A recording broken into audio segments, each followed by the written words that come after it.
Good evening friends. स्वागत है आपका आपके अपने YouTube channel AG group MZW में। और अगर अभी तक आपने इस चैनल को सब्सक्राइब नहीं किया है तो इसको सब्सक्राइब कर लीजिए और बेल आइकन भी ऑन कीजिए ताकि आपको सारे नोटिफिकेशन सही समय पर मिल सकें। अभी हम पढ़ रहे हैं कक्षा 12 का भूगोल विषय और आज मैं आपके सामने लेकर आया हूँ दूसरे अध्याय का चौथा भाग, जिसमें गोंड जनजाति के बारे में हम पढ़ेंगे। और मेरा दावा है कि आज की क्लास बड़ी शानदार क्लास होने वाली है, तो आप पूरे समय तक इस वीडियो को देखें। इस वीडियो के अंतिम क्षण तक आपको बड़ा मज़ा आएगा और साथ में आपकी तैयारी भी होगी। तो आज की हमारी क्लास रहेगी गोंड जनजाति के ऊपर। गोंड भारत का ही नहीं बल्कि विश्व का भी सबसे बड़ा जनजातीय समूह है और भारतीय प्रायद्वीप पर निवास करने वाली जनजाति को गोंड कहा जाता है। इस शब्द की उत्पत्ति खोंडा शब्द से हुई है जिसका अर्थ होता है पहाड़ी, और गोंड अपने आप को कोयटुर व कोल भी कहते हैं। 16वीं सदी से लेकर 18वीं सदी के मध्य में गोंड जो है उनका साम्राज्य भी था और इनका साम्राज्य गढ़ मांडला, देवगढ़, चांदा और खेड़ला में यहाँ पर इनका साम्राज्य था। लेकिन मुगलों और 1940 में मराठों के प्रभुत्व के बाद में ये लोग हाशिए पर आ गए और वर्तमान समय में ये लोग दुर्गम और पहाड़ी क्षेत्रों तक ही सीमित हो गए हैं। चलिए बात करते हैं इनके निवास क्षेत्र के बारे में। तो गोंड जनजाति मध्य प्रदेश, छत्तीसगढ़, झारखंड, तेलंगाना, महाराष्ट्र, उड़ीसा व असम में निवास करती है। और इन क्षेत्रों में ये लोग गोंड लोग जो हैं सतपुड़ा पहाड़ियों में, मैकाल श्रेणी, सोन देवगढ़ उच्च भूमि, बस्तर पठार और गढ़जत की पहाड़ियों में रहते हैं। आपकी बुक्स के अनुसार ये वो क्षेत्र है जहाँ पर गोंड जनजाति निवास करती है और ये इस क्षेत्र में भील जनजाति निवास करती है। मैंने एक नक्शा तैयार किया है आपके लिए जिससे ये पता चल सके कि ये किन किन राज्यों में निवास करते हैं। ये जो आप डॉट्स, बड़े बड़े डॉट्स काले रंग के आपको दिखाई दे रहे हैं, ये वो सारे राज्य हैं जहाँ पर गोंड जनजाति निवास करती है। मैं आपको इसको जूम करके दिखाता हूँ।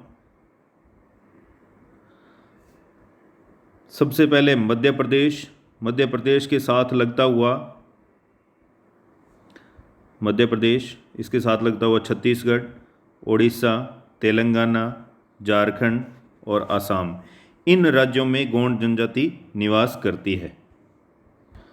आप इस नक्शे का स्क्रीनशॉट लेकर भी इसकी सहायता ले सकते हैं। और ये वो फिजिकल मैप है जिसकी सहायता से आप समझ सकते हैं कि इनका निवास क्षेत्र कहाँ पर है। ये जो है हिल्स, ये सतपुड़ा हिल्स हैं और ये मैकाल श्रेणी है। बाकी जो क्षेत्र हैं इनके बिलासपुर और बस्तर आदि क्षेत्रों में आते हैं, वो इस क्षेत्र की बात आपकी बुक्स में दी हुई है। अभी जो हमने पहाड़ियाँ देखी उनकी ऊंचाई 600 से लेकर 900 मीटर के बीच में है और इन क्षेत्रों से देश की प्रमुख नदियाँ भी निकलती हैं जिनमें नर्मदा, ताप्ती, सोन, महानदी और गोदावरी के क्षेत्र आते हैं। और यहाँ पर सघन वन पाए जाते हैं। ग्रीष्म काल में तापमान 40 डिग्री सेल्सियस तक भी हो जाता है और वर्षा का औसत भी ऊंचा रहता है 120 सेंटीमीटर से लेकर 160 सेंटीमीटर के बीच। ये जो वो चित्र है जिसमें आप देख पा रहे हैं कि इसमें ये लोग वनों को जलाकर और इस भूमि को साफ कर देते हैं, फिर उपयोग में लेने के पश्चात 2-3 वर्ष के लिए खाली छोड़ देते हैं। जब दोबारा इसमें वन उग जाते हैं या पेड़ पौधे उग जाते हैं तो फिर यही प्रक्रिया दोबारा अपनाते हैं। इसको जूमिंग कृषि बोला जाता है या वहाँ की भाषा में दीपा कृषि कहा जाता है। तो आपसे इस पे यानी दीपा कृषि के ऊपर प्रश्न जो है वो बोर्ड परीक्षा में पूछा जा सकता है।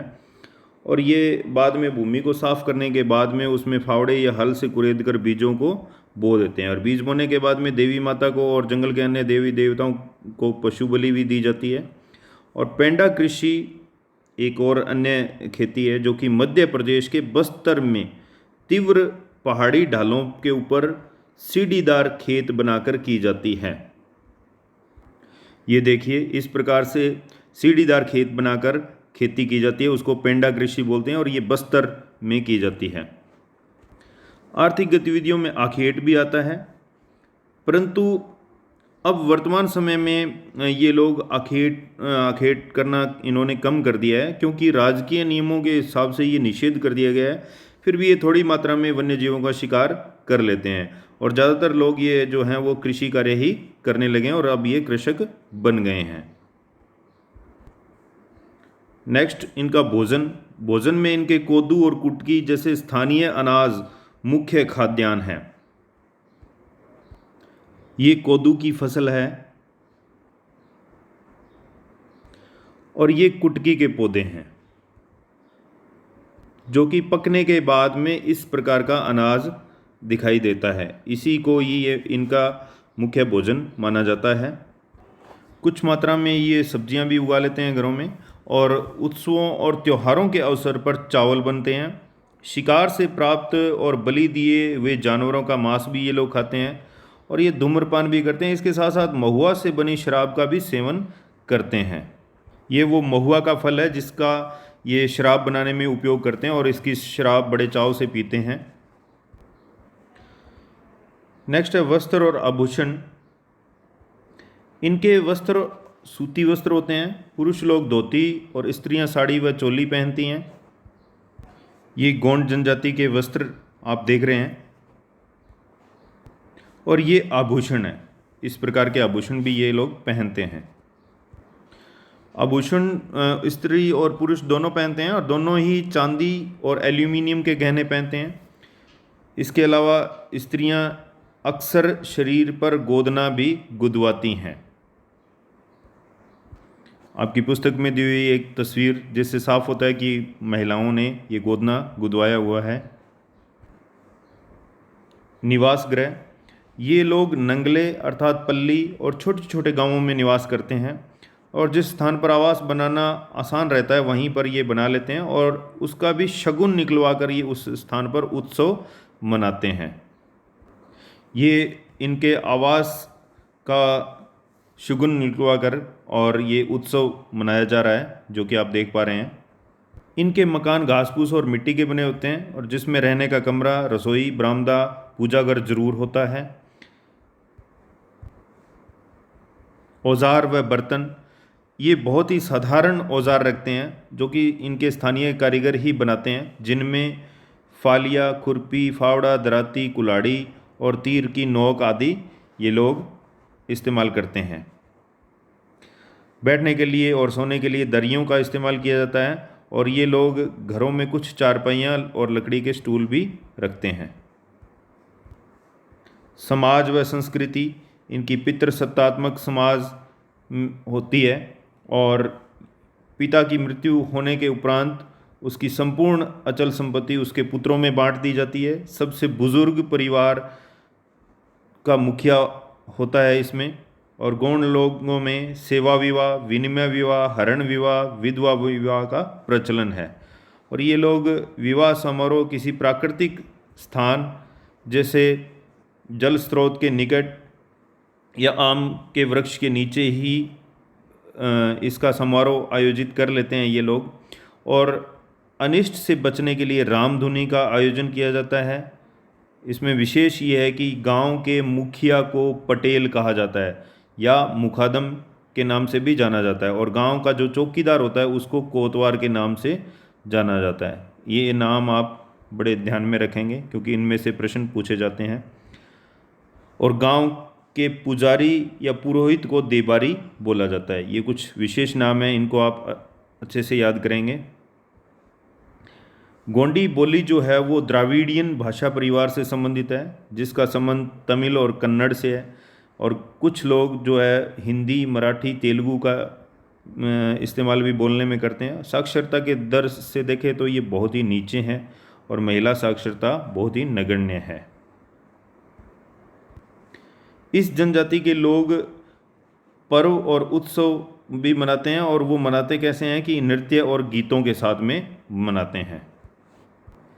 ये गोंड जनजाति का ये एक नृत्य है, कोई किसी समारोह में किया जा रहा है। जैसा कि आपने इस चित्र में देखा, स्त्री और पुरुष दोनों साथ में नाचते हैं, और दुलिया गोंडों की प्रमुख गायक जाति होती है। प्रधान गोंडों की मान्यताओं और इतिहास को गाकर लोगों को ये सुनाता है। प्रधान जो होता है वो गोंडों की मान्यता और इतिहास को गाकर सुनाता है। ये लोग विभिन्न देवी देवताओं को मानते हैं, लेकिन शंभू महादेव को ये विशेष रूप से मानते हैं। और